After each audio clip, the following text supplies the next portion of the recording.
آج چونکہ national missing persons convention ہے تو یہاں پر لوگ انہی کی بات کریں گے جو لوگ لاپتہ ہو چکے ہیں یا پھر غائب شدگان کے حوالے سے بات کی جائے گی. ہم ایک ایسی ریاست سے تعلق رکھتے ہیں, ہم اس ریاست کے باشندے ہیں جہاں پر ہمارے جو لوگ ہیں, ہمارے جو پیارے ہیں, وہ نامعلوم طاقتوں کے ہاتھوں اغوا کیے جاتے ہیں. پھر اس کے بعد ان کی یا تو مسخ شدہ لاشیں ملتی ہیں یا پھر ان کو سال ہر سال لاپتہ کر دیا جاتا ہے.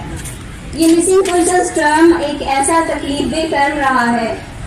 جسے بڑی شان سے اب پاکستان میں سیمینار رکھ کر سیلیبریٹ کیا جاتا ہے یا پھر جسے سینٹ جیسے بالا اداروں میں ایجنڈے کے طور پر لایا جاتا ہے زیر بحث. میں آپ کے سامنے یہ بات بھی رکھنا چاہوں گی کہ ہم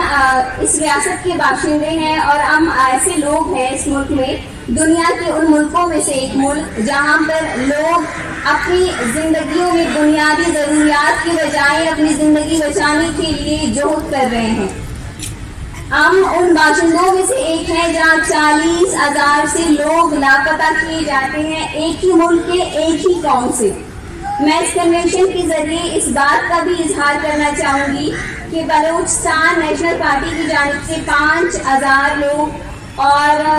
جو بلوچ ہیومن رائٹس ہیں ان کے جانب سے یا ان کے مطابق 25,000 لوگ لاپتہ کیے جا چکے ہیں, اور دیگر جتنے بھی لوگ ہیں جو لاپتہ کیے جاتے رہے ہیں انسانی حقوق کے جو ریکارڈ میں موجود ہے.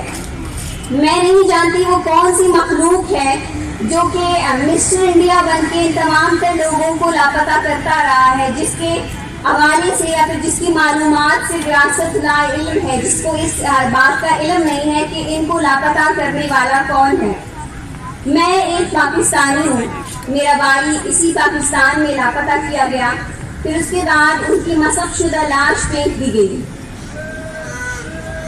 لیکن پھر بھی نہ تو میں نے اپنی شہریت بدلی نہ ہی اپنی سوچ, اور میں پاکستان بنی رہی. رواں سال دوبارہ سے میرا بھائی اور کزن لاپتہ کیا جاتا ہے اور میں انہی ریاستی اداروں کے گرد چکر لگاتی ہوں اور میں نے انہی ریاستوں میں اپنی فریاد درج کرائی ہے, لیکن مجھے تاحال کوئی انصاف نہیں ملا.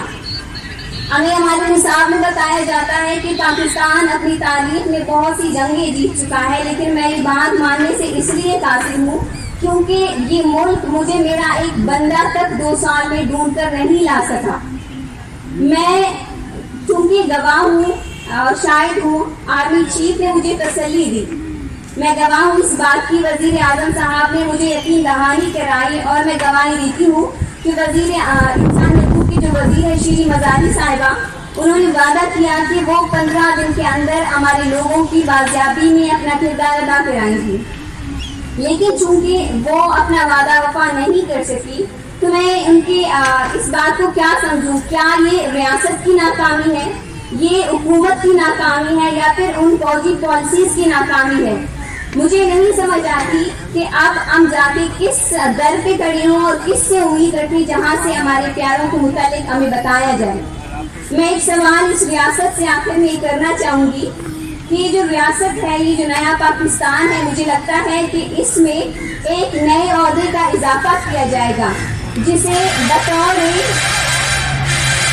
منسٹر فار مسنگ پرسنز رکھا جائے گا. کیا یہی ہمارا غموں کا درمان ہوگا؟ میں اپنے تمام تر دوستوں سے, ساتھیوں سے بس یہی کہنا چاہوں گی, میں بولتی رہی ہوں اور میں بولوں گی اپنے بھائیوں کی سلامتی کے لیے اور زندہ سلامتی کے لیے, اور آپ تمام تر لوگوں سے آپ تمام تر لوگوں کے میسج دینا چاہوں گی کہ یہ جو حکومت ہے اور یہ ریاست ہے, یہ انسانی زندگیوں کو بچانے میں ناکام ہو چکی ہے, یہ شہریوں کی زندگی کی حفاظت کرنے میں ناکام ہو چکی ہے. اسی لیے میرا میسج آپ کے لیے یہی ہے کہ اٹھیے, ریزسٹ کیجیے, کیونکہ آپ کی آواز آپ کی طاقت ہے. بہت شکریہ.